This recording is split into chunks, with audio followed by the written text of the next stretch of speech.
Welcome to Healing Horizons with Saima.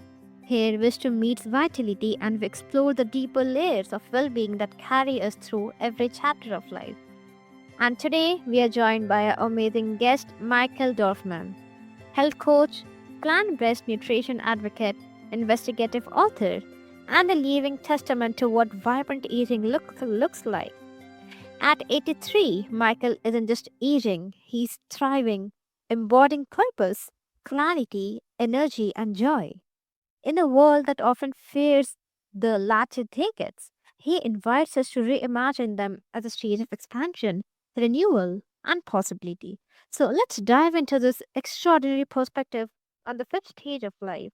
So, Michael, welcome to the show. Thank you. Pleasure to be here. You're warmly welcome. It's my honor to have you here. So, Michael, let's start with when you describe the fifth stage of life as a period to thrive rather than decline, what mindset shift do you believe is most essential for someone entering their 80s and beyond?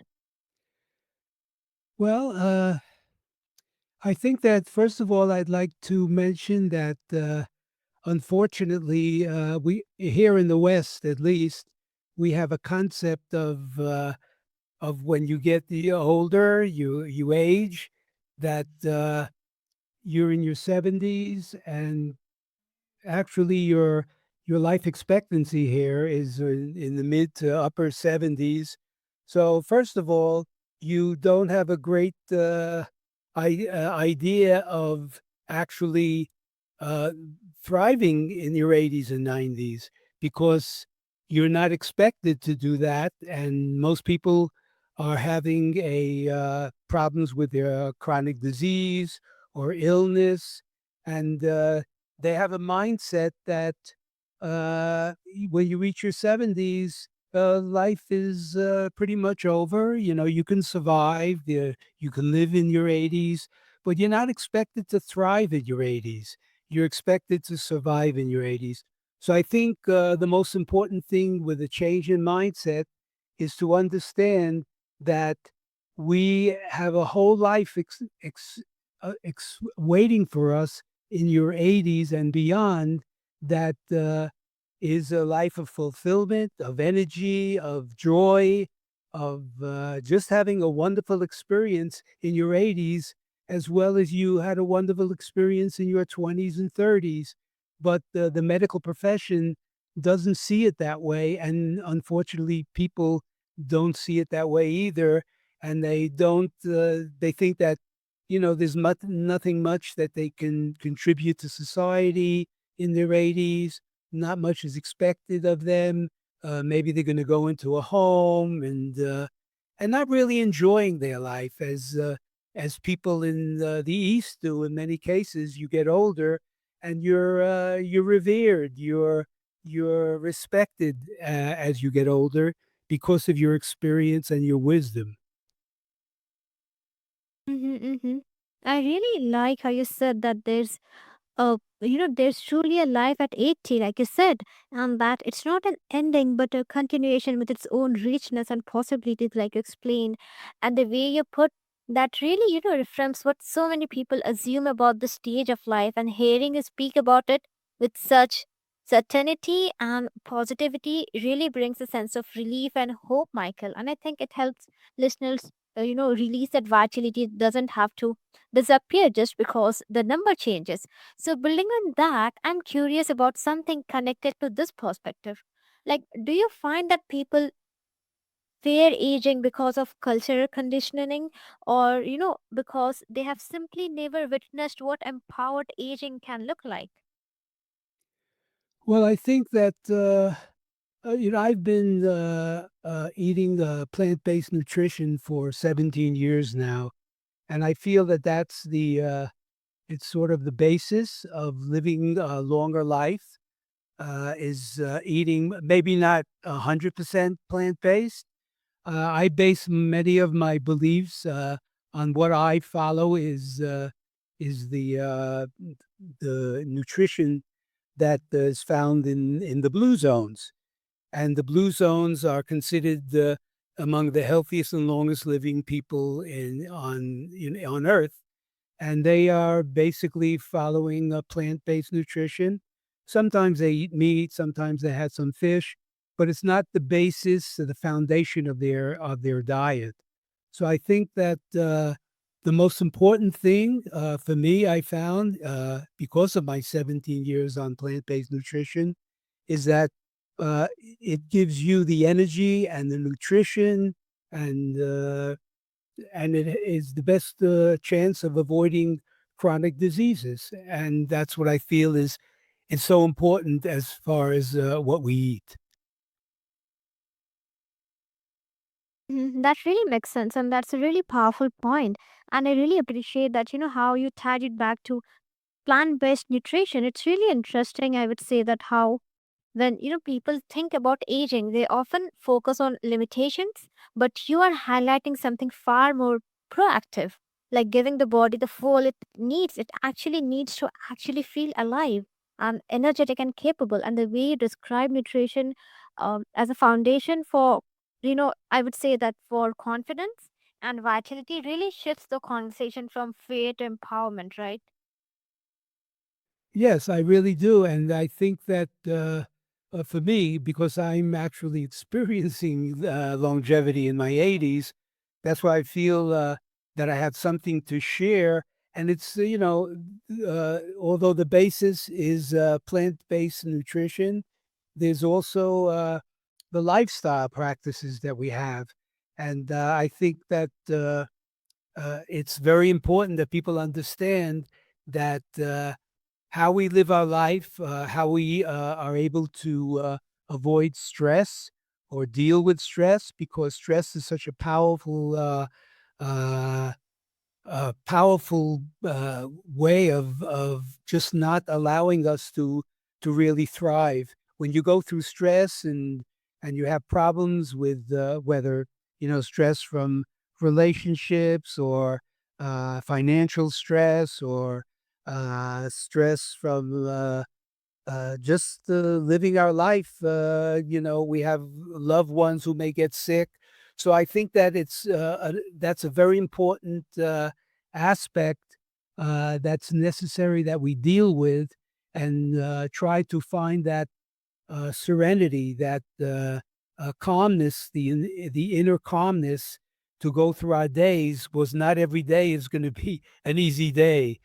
We have to go through certain situations that are not easy to work with. But the problem with stress is that we get used to stress, and there are people who live stressful situations every day, and the unfortunate part of it is that they get used to it. And what happens with stress is that the stress hormones, especially cortisol, they cause havoc in our system, and they can cause inflammation and chronic diseases that we have to avoid. So for me, it's an important a part of really enjoying the later years.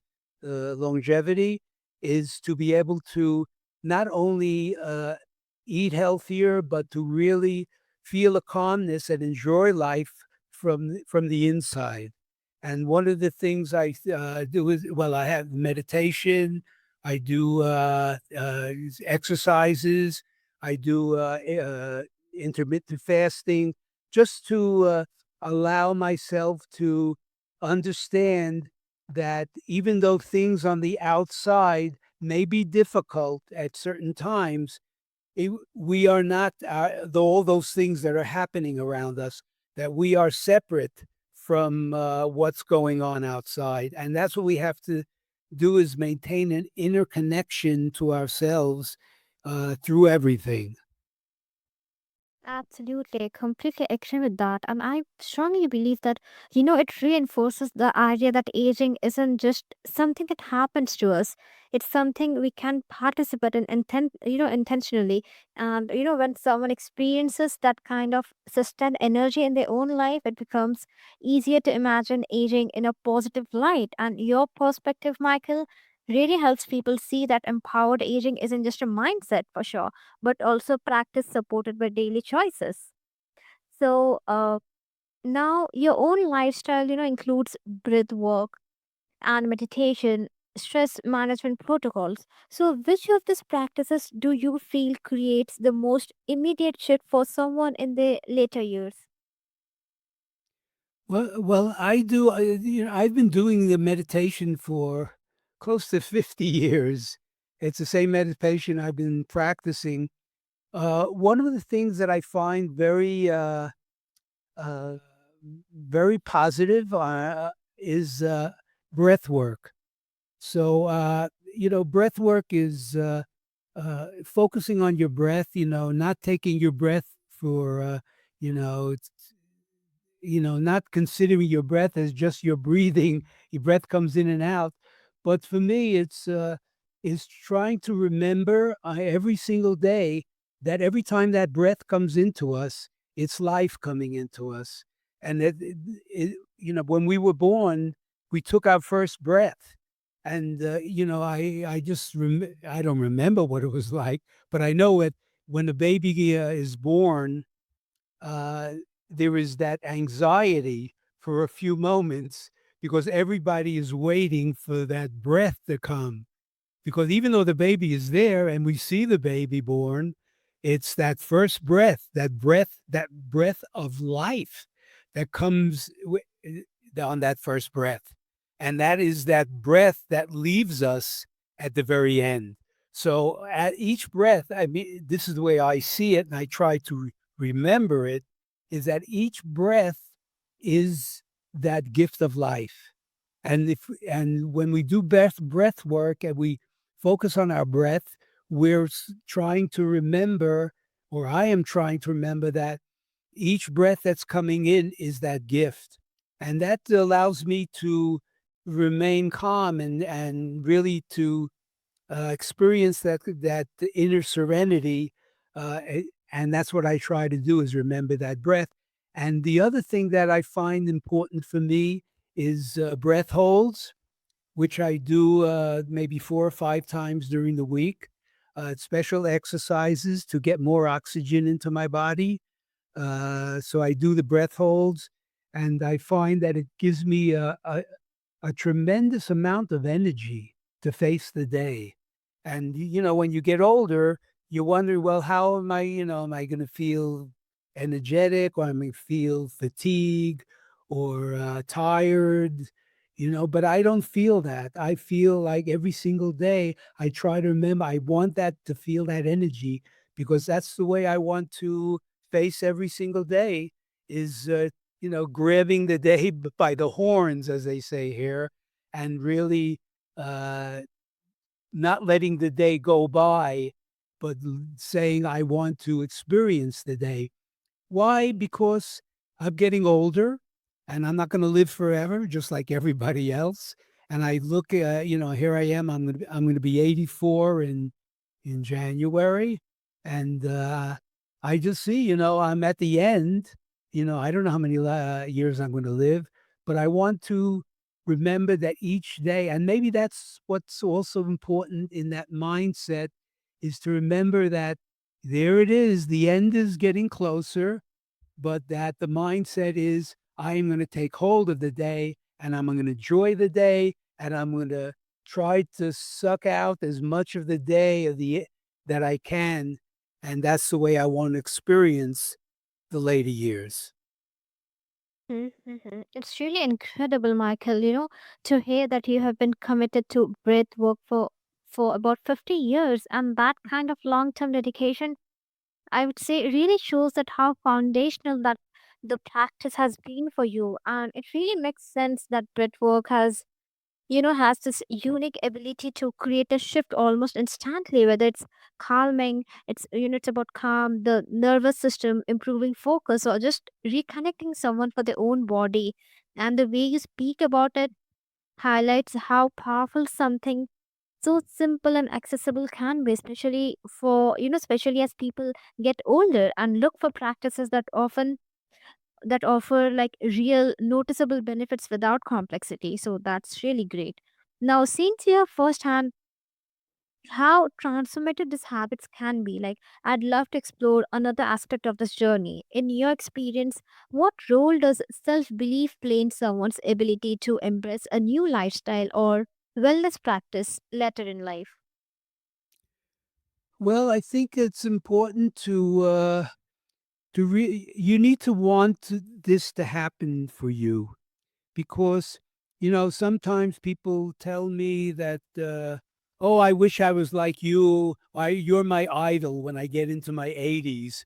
And to me, as I hear that, and I just think, well, okay, you can have a goal in your life that you want to. Well, there are people have goals. They want to give up cigarette smoking, or they want to lose weight, or they want to be healthy in their 80s. But to me, it's the whole mindset of, do you really want this? Do you really want to achieve your goal? What are you going to do about it? And to me, it's all made up of habits. It's we want. To me, the goal is not the most. Even though we may have a goal, the goal is not the most important thing. The most important thing is, what are you going to do to reach your goal? Because you could have some great ideas. If you want to be a billionaire, you want to be lose your weight, you want to stop smoking, but what are you going to do? What is the process to reach that goal? And that is the adapting the mindset. uh, I give this example sometimes of two people that want to give up smoking, and one person's they're both smokers, they smoke cigarettes, so they want to give up smoking. And one person says, I'm a smoker, but I want to give up smoking. So I'm going to try to give up smoking. And the other person says, I'm not a smoker. So the other person is already accepting the mindset that they're not smoking. And that to me is what's really important, is to change. It's almost like changing your identity. Uh, to be a person that already has achieved the goal, and that you're living your life as if you've already changed. So to me, I don't know if that answers the question, but it's daily habits. Little, sometimes we want to change, and let's say you want to change your eating, and then so you start eating healthier, but then you fall back, and maybe you don't. There's one day that you just get too anxious, or you're not having a good day, and you go back and you start eating the old way, maybe not healthy foods. But that's okay. The important thing is to remember that it's little changes that each day you make a change, to change your habit, to change to a person that is healthier. And each little habit that you change helps you get stronger.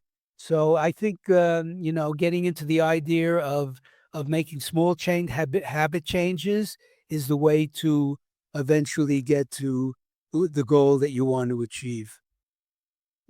Yes, that's such a powerful way to look at it, Michael.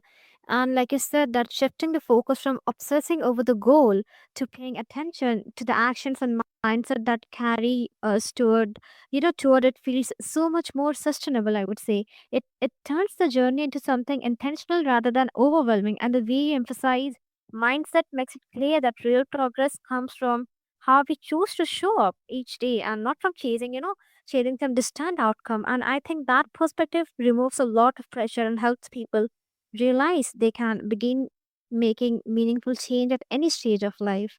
Now, since we're talking about the deeper forces that keep people moving forward, I'd love to bring in something else you've spoken passionately about. Now, you often describe joy and purpose as essential pillars of longevity. So, how can someone rediscover meaning when society often expects them to slow down or step aside in the 80s? Well, I think that, there's I go back to the blue zones, and there are certain activities that they do that's very important, that I feel is important for me. And one is uh, you need to beside your changing your eating habits and eating more plant-based foods. It's doing exercise. Now in the blue zones, they don't go to the gym. They don't do specific exercises. They live active lives. It's in the blue zones. Their life is active. They're always moving. They're basically in rural areas. There's the blue zones in different parts of the world, in Okinawa, in Italy, in Greece, in Loma Linda, California, so Sardinia in Italy. So they have communities there, and it's very important because human beings are social creatures that we really enjoy being with each other. But I'm not talking about just being with anybody. I'm talking about being with people that share maybe the same philosophy or maybe the same religion or the same ideas. And you get together with people who are really caring. So being among people that care, uh, we enjoy that, and it helps us enjoy our life more when we're with people who are loving people. So it's the getting a life, not sitting down and just watching TV or having a sedentary life. It's important for us to leave our comfort zone. The comfort zone may be just, sitting around and being on the phone all day long or not doing very much. So if you want to live longer, you need to get out of this comfort zone and understand that we need to be more active. We need to be with people. We need to have also what really helps is having a purpose in life. And if you could find your a purpose in life, something you love to do, whether it's gardening, whether it's singing, whether it's taking care of people, I find my purpose is doing. I'm writing my third book now, and doing podcasts and writing articles, and just sharing with people, able to speak to people about trying to help people who are going through maybe a health situation. So I find purpose in that. But if we could find purpose, and we all have purpose inside of us, we have we have so much wisdom inside and understanding inside, especially as you get older, that it is important to connect with that. And once you connect with that, and you want to share with other people what you know and your wisdom, and that's what I find is very important for me, is that I want to share, I want to help people. And that's basically my mission or my purpose. So, purpose is a very important thing, to find in our lives. And that would be wonderful. Anybody who could find purpose in their life or a mission or something they love to do, uh, it's really a great thing. It really helps you enjoy life more. Absolutely. I really appreciate that perspective, Michael. It highlights that how much purpose is rooted in connection and staying engaged with life. And again, the way you describe surrounding ourselves with people who care and refusing to slip uh into staying confined to our comfort zones really reframes aging as an active, fulfilling stage rather than a retreat. It's a simple but I would say powerful reminder that it grows when we keep participating and participating in life rather than you just step back from it. And Yeah, please also, continue.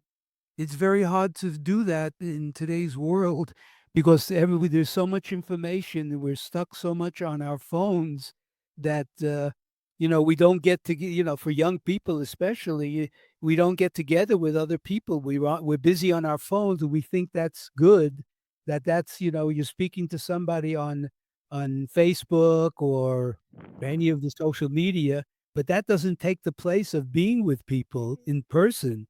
So there's so much of a tendency to be separate, on the computer, on the TV, watching the TV. So we have to understand that that's not healthy. We need to find and, you know, be live healthy lives with other people, being active, and that's a very important. That's a mindset. My book will be coming out, I think, at the beginning of the year, No, 2026. Longevity Wellness Revolution.com. And I also, I'm on YouTube, Michael J. Dorfman, my interviews. So, yeah, it would be really great. People want to subscribe. absolutely, yeah. Absolutely, yes. So, this was really an inspiring journey into the art of thriving beyond 80 with Michael. And age often misunderstood yet full of untapped promise. And Michael, you reminded us that longevity is not merely about living longer, but about living wiser, lighter, and more intentionally. So, if today's conversation stirred something within you, listeners, let it be the beginning of a new commitment to nourish your body, expand your mind, and honor your purpose, no matter where you are in life. Until next time, keep exploring the horizons of your own well being and embrace the vitality waiting within you.